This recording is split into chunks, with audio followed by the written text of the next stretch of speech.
नमस्कार, मी पंजाब आज आलो आहे मी सांगली जिल्ह्यामध्ये आटपाडी म्हणजे हे पूर्वीचा दुष्काळ पट्टा होता, पण या ठिकाणी लिफ्ट इरिगेशनमुळे आता हे इथं हरित क्रांती झाली. आणि मी खास करून आलो आहे मोठे शेतकरी ते तानाजी पाटील आहेत आणि तानाजी पाटील यांच्या शेतामध्ये या ठिकाणी आंबा 5,000 आहे आणि पुष्पामधला ते चंदन देखील इथं किती हजार आहे? 1,000 चंदन आणि नारळ देखील आहे. ही 150 एकर जमीन आहे. या ठिकाणाहून माझ्या महाराष्ट्रातल्या शेतकऱ्याला अंदाज देणार आहे. राज्यातल्या सर्वप्रथम शेतकऱ्याला सांगू इच्छितो, आज आहे 18 जून 2025. म्हणजे या राज्यामधलं हे आता जे वारं सुटलंय हे कंप्लीट 24 तारखेपर्यंत असं वारं राहणार आहे, म्हणून हा अंदाज लक्षात येतात. 25 तारखेला हे वारं बंद होणार आहे.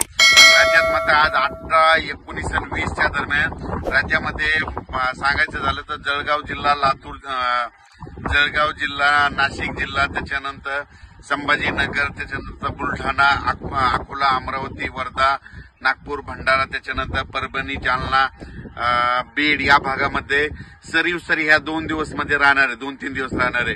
खूप काही मोठा पाऊस पडणार नाही, भाग बदलत पडणार आहे, सरी पडणार आहेत आणि सोयाबीन पेरलेलं आहे त्याला जीवदान भेटणार आहे, म्हणून हा अंदाज लक्षात घ्यायचा. म्हणजे सांगायचं झालं तर विदर्भ, पूर्व विदर्भ, मराठवाड्यामध्ये 2-3 दिवस सरीचा पाऊस राहणार आहे, सर्वदूर नसणार आहे, म्हणून हा अंदाज लक्षात घ्यायचा.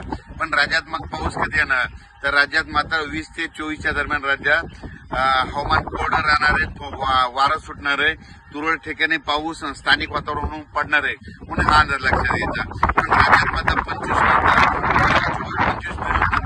हे जे वारं सुटलेलं आहे हे सगळं बंद होणार आहे.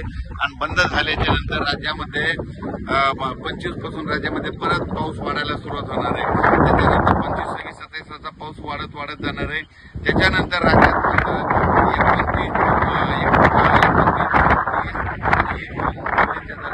परत राज्यामध्ये पूर्व विदर्भ